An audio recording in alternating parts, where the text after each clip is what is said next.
Olá, irmãos, a paz do Senhor a todos. Aqui é o pastor Antônio Júnior. E olha, o clima no Brasil tá pesado, hein? Fala a verdade. Tem gente com ódio do STF, gente que não suporta ouvir o nome do Lula e até muitos cristãos que, mesmo tendo apoiado o Bolsonaro, não concordam com várias coisas que ele fez. E é óbvio, a grande maioria acredita que se o Bolsonaro então vai ser preso, deveriam prender também todos aqueles que roubaram.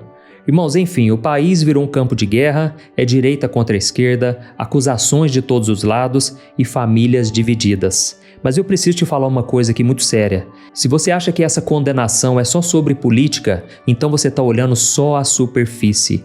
Irmãos, o buraco é muito mais embaixo. O que parece apenas uma briga de homens poderosos é, na verdade, um sinal profético que a Bíblia já tinha anunciado há milhares de anos. Então, o que está acontecendo hoje com Bolsonaro, com Lula, Alexandre de Moraes e todo esse cenário, de tribunais, disputas e prisões, não é um acidente isolado. Irmãos, faz parte de um tabuleiro espiritual muito maior que aponta para algo que Deus já revelou na sua palavra. Por isso, hoje eu senti no meu coração de falar sobre isso. Eu quero te mostrar pela Bíblia o que está por trás de tudo e por que essa crise pode ser um alarme de Deus. Não para as pessoas de fora, mas para o seu povo, para que o seu povo acorde antes que venha o maior engano da história da humanidade. Então fica comigo até o final, porque o que você vai ouvir agora pode mudar a sua forma como você enxerga não só a política, mas o seu futuro espiritual e também da humanidade. Amém? Mas antes de começar essa mensagem, eu só quero pedir para você se inscrever no meu canal, ative o sininho da notificação também, porque todo dia eu tenho feito a oração da manhã, a oração da noite. Irmãos, tem sido uma bênção. Quantas pessoas estão crescendo espiritualmente? Então venha participar com a gente, tá bom? Vamos lá. Irmãos, primeiro eu quero dizer que aqui no meu canal eu sempre me baseio na palavra de Deus. E quando uma notícia como essa explode, a prisão de uma pessoa tão importante que para muitos era uma esperança e para outros um grande problema, nós devemos pensar para que rumo nós estamos indo. Irmãos, a nação está se dividindo já faz um bom tempo, mas agora parece que as famílias brigam na mesa do jantar, a gente sente raiva, frustração, medo e alguns, até cristãos, ficam com aquele desejo de vingança, Desejo que Deus mande um raio lá em Brasília, que Deus acabe com tudo aquilo. Mas, irmãos, para ser sincero, eu vou falar uma coisa aqui que eu acredito. Tudo isso aí mostra uma única coisa: o quanto a gente ainda confia e espera no sistema desse mundo. Irmãos, nós olhamos para a justiça humana como se ela fosse a resposta final. E quando ela falha, ou quando ela age de um jeito que a gente não concorda, então o nosso chão treme, a gente perde a paz. A verdade, irmãos, é que o chão já está tremendo há muito tempo. Quando a gente olha para a palavra de Deus, a gente percebe, irmãos, que os problemas de hoje são muito parecidos com os problemas de antigamente. E olha só uma passagem da Bíblia, lá em Eclesiastes capítulo 3, o versículo 16, onde o rei Salomão, o homem mais sábio que já pisou nessa terra, ele escreveu algo que parece que foi tirado do jornal de hoje. Olha o que ele disse: "Observei também outra coisa debaixo do sol. No lugar onde deveria haver justiça, havia maldade. Onde deveria haver retidão, havia perversidade." Olha que coisa impressionante, irmãos. Milhares de anos atrás, o homem mais poderoso da sua época, ele olhou para os tribunais, ele olhou para o governo, para os sistemas que ele mesmo cuidava. E a conclusão dele foi essa: tá tudo corrompido. Onde deveria morar a justiça, mora a maldade. Onde deveria reinar a honestidade, reina a desonestidade. Isso parece familiar para você? Para pensar. O problema do Brasil, irmãos, não é um problema de um partido ou de outro. É um problema do coração humano.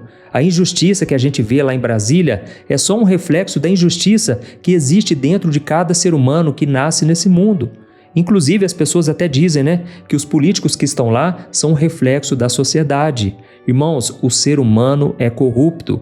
É por isso que a Bíblia diz que todos pecaram e todos foram separados da glória de Deus, porque ninguém é justo por si mesmo. E aí fica a pergunta, por que será então que a gente se frustra tanto? Por que a gente fica com raiva quando a gente vê alguém fazendo coisa errada?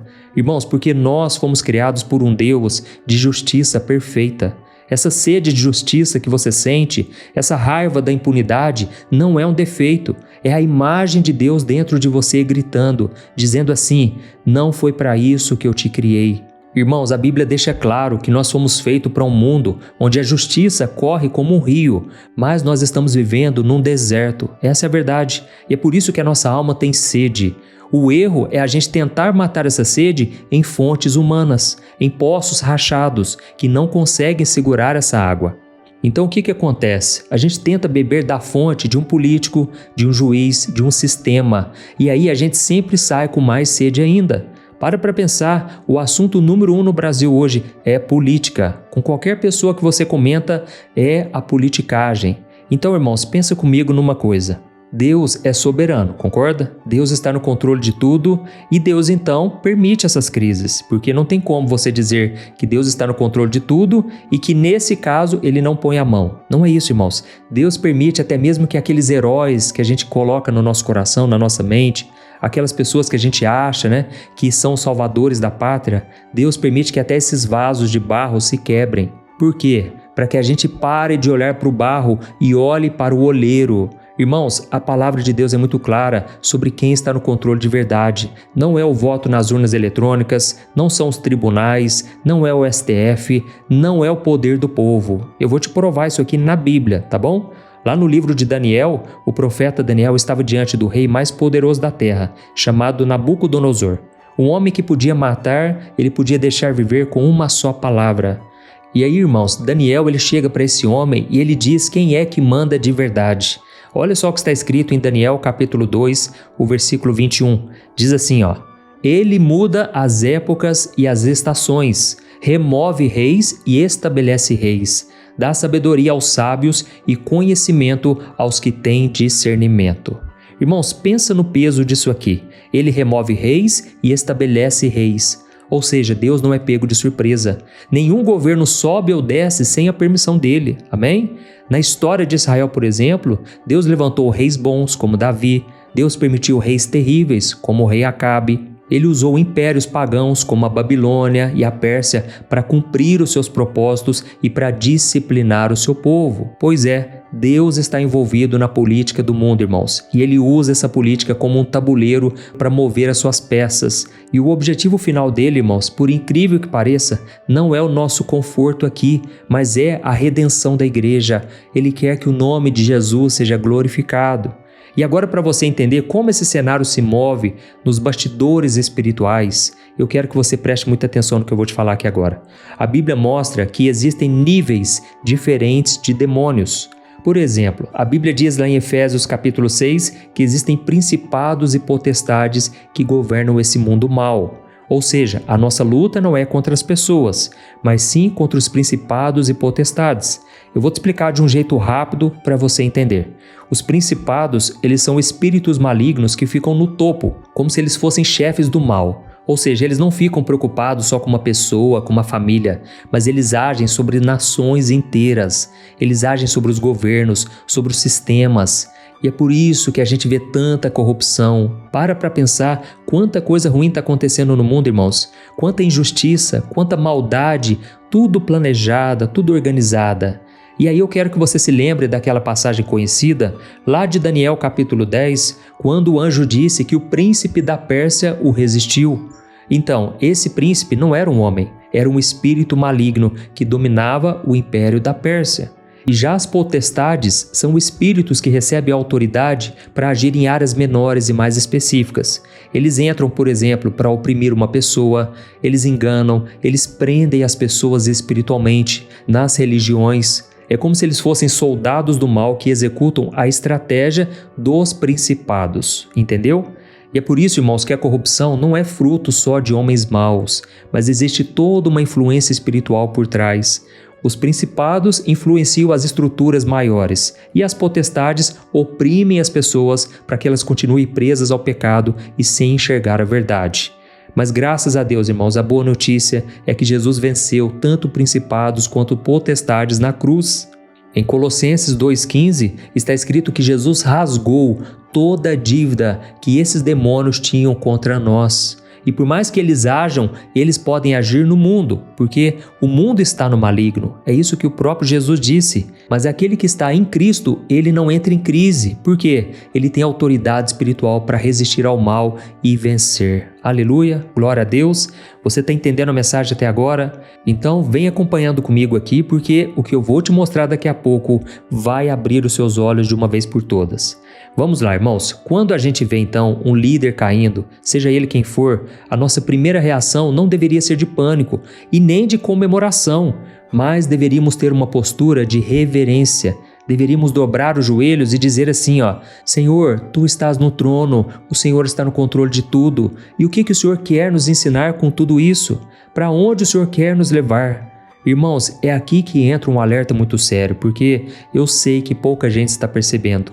Como eu disse, a humanidade está cansada dessa bagunça política e é exatamente esse cansaço, essa frustração que está no mundo todo que vai preparar o cenário para o maior engano da história. Eu vou te contar o que vai acontecer. A Bíblia tem várias profecias, irmãos, que vai chegar um dia em que um governo vai se levantar prometendo resolver tudo.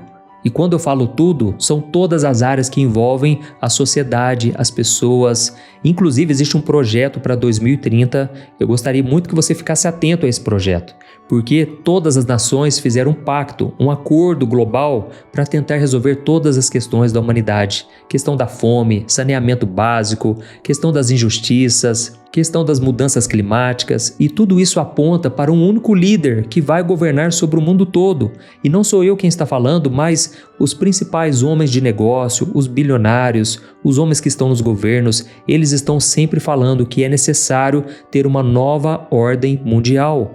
Ou seja, o mundo está tão dividido, está tão confuso, tão em guerra, que vai ser necessário ter um único líder, uma única nação, uma única moeda. E esse líder, ele vai ter sabedoria, e para isso, irmãos, tem que ser alguém muito carismático, alguém que tem uma mente muito brilhante, que vai trazer uma solução para a economia, para as guerras, para a crise social. Então, mais uma vez a gente percebe o quanto a Bíblia é atual. Ela é mais atual do que o jornal de amanhã. Irmãos, lá em 1 Tessalonicenses, capítulo 5, o versículo 3, o apóstolo Paulo diz que quando eles andarem dizendo paz e segurança, eis que lhes sobrevirá repentina destruição, e de modo algum escaparão. E olha aqui o perigo. Hoje a gente fica esperando o governo praticamente perfeito, não é verdade? Irmãos, o governo que vai aparecer, ele vai ser o mais perfeito aos olhos do humano. Só que, na verdade, vai ser justamente esse governo tão perfeito aos olhos das pessoas que vai ser o governo do anticristo. Ou seja, o homem que vai estar no topo, ele tem segundas intenções. Ele é totalmente contra Cristo, contra Deus. Irmãos, o mundo vai ser enganado por uma promessa de ordem, de estabilidade e de justiça que só um sistema totalitário controlado por Satanás vai poder oferecer. E a Bíblia diz que o engano vai ser tão grande que, se possível, até os escolhidos seriam enganados. E isso foi o próprio Jesus quem falou. Então, só para te esclarecer, essa instabilidade política que a gente está vivendo hoje é, na verdade, um treinamento para o engano final. Deus está permitindo tudo isso, Ele, na verdade, está nos ensinando a não colocar a nossa confiança nos sistemas, a não nos apaixonarmos por discursos de salvadores da pátria, a não acreditar, irmãos, que a solução para a humanidade vai vir de um governo humano. Na verdade, a solução já veio e ele nasceu não no palácio, não no lugar muito chique, mas numa manjedoura. Jesus, irmãos, ele não usou uma coroa de ouro, mas uma coroa de espinhos. E a justiça dele ainda não se concretizou totalmente. Deixa eu te falar, hoje nós estamos no tempo da graça, mas a porta vai se fechar. Lembra de Noé? Quando Noé avisou por mais de 100 anos que haveria um tempo em que chegaria uma chuva, uma forte tempestade, um dilúvio que acabaria com tudo? Pois é, irmãos, o mundo nunca mais vai acabar em água, mas Jesus disse que vai acabar em fogo. E um dia vai vir o juízo de Deus sobre essa terra e muitos, mas muitos mesmo, vão pagar um preço caro. Eles serão condenados eternamente, vão sofrer durante o período do governo do anticristo. Irmãos, eu gostaria de não estar aqui, mas se for da vontade de Deus, Deus vai proteger o seu povo, e isso eu creio com todo o meu coração. E deixa eu te falar uma coisa também que na verdade vai te trazer esperança, porque muitas vezes a gente foca só no lado negativo, né? Inclusive a gente já sabe que nesse mundo não dá para esperar muita coisa, na verdade ele vai de mal a pior. Eu creio num avivamento que vai varrer esse país, só que é muito importante a gente saber uma coisa, é muito importante termos um cuidado. O avivamento que vai vir sobre o Brasil, que já foi profetizado tantas vezes, tantos homens e mulheres de Deus do passado, e até mesmo o Billy Graham, que foi um dos maiores evangelistas, todos eles tiveram visões de que o Brasil vai ser o palco de um grande avivamento, na verdade o maior avivamento que já aconteceu na história. Irmãos, eu acredito nisso, sabe? Eu acredito que Deus usa pessoas, mas é importante a gente ter um cuidado, porque esse avivamento, ele não vai transformar o Brasil numa potência política perfeita.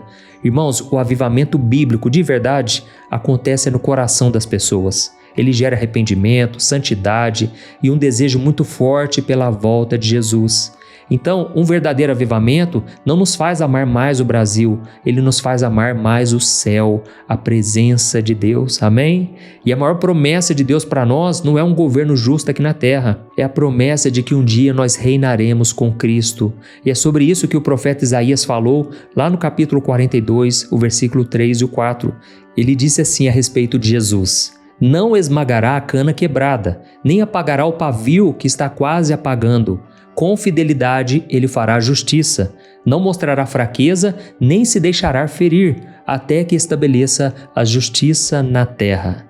Então, irmãos, o olhar do cristão tem que estar voltado para essa passagem aqui. A justiça perfeita não é uma ideologia, não é um sistema, é uma pessoa, e o nome dela é Jesus Cristo. Amém?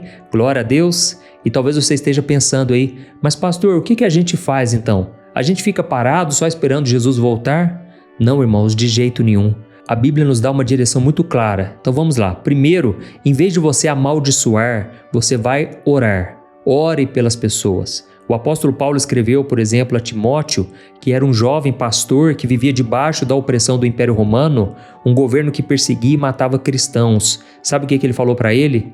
Timóteo, antes de tudo, ore, interceda, dê ações de graças em favor de todos os homens, em favor dos reis e em favor de todos aqueles que têm autoridade. E sabe por que Paulo falou isso, irmãos? Para que a gente viva uma vida tranquila e mansa, com toda piedade e respeito. E isso não quer dizer que a gente tem que concordar com tudo, que a gente tem que gostar das atitudes dessas pessoas, de forma alguma, mas o nosso papel é orar, é a gente buscar a Deus. Sabe por quê? O que Deus tem para sua vida ninguém rouba, ninguém tira de você. E eu sei que muitas vezes o mal, ele tenta te causar medo, perturbação, mas é nessa hora que você tem que deixar de lado toda confusão. Pare de ouvir aqueles que só causam pânico, medo e volte seu coração para a palavra de Deus. Amém? Porque se Jesus voltasse agora, no meio dessa confusão toda, a pergunta é: você estaria pronto? O seu nome está escrito no livro da vida? Isso é o mais importante, irmãos. Daqui a pouco a gente nem está aqui. Esses poderosos aí, daqui a pouco eles estão tropeçando nas trevas, eles estão sendo condenados e eles nem sabem onde foi que eles caíram. Por quê? Porque eles amaram o ego, eles foram pessoas orgulhosas, não se preocupavam com os pobres, com os famintos, com os necessitados. Irmãos, grande vai ser o castigo para esses homens. Pode aguardar, mas que essa vingança esteja nas mãos de Deus e não nas suas. Amém? Glória a Deus. Eu espero que você tenha entendido essa mensagem e agora eu peço para você compartilhar, porque tem tanta gente, irmãos, envolvido com essa questão de política e eles gastam horas e horas com isso, sendo que deveriam preencher o seu tempo ouvindo a palavra de Deus. E não se esqueça, todo dia eu estarei aqui orando por você, então venha participar sempre na oração da manhã, da noite e à tarde eu vou trazer o conteúdo atual que vai te edificar também, tá bom? Deus te abençoe, um grande abraço.